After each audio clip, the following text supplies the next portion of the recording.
This is how inflation is going to screw up interest rates, screw up your borrowing power, and wreck the housing market. According to a recent report by NAB, inflation was at 6.9% in October, and in November it jumped to 7.3%. And by next month, which is February, it might jump up to 8%. So according to NAB and the Australian Bureau of Statistics, inflation was sitting around 3 to 4% around May 2021, and see from May 2022 when things started getting interesting, hiking up.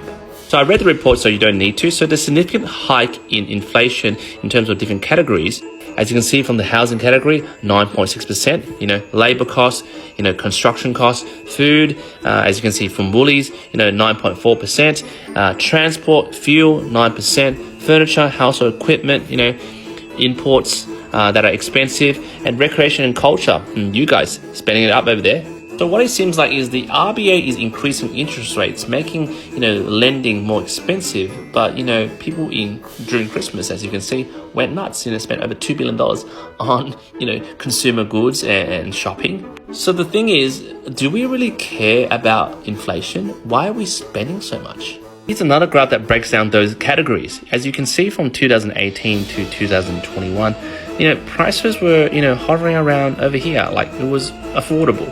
Well, it's not affordable because we live in New South Wales, Sydney. I am, but look, it's getting more and more expensive. This is a graph that shows inflation is increasing in each category. According to a recent article written 6 days ago, Australians are paying an extra $163 a month on average to store all the stuff we buy or hoard. And how do we stop over-consuming?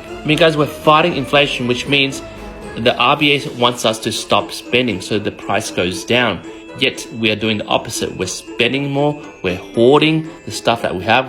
Most of us live in apartments, and there's no space. So we go, get storage, and we're working against RBA somehow. So what does this all mean for the RBA when they see all this data? It just means, okay, guys, you won't stop spending.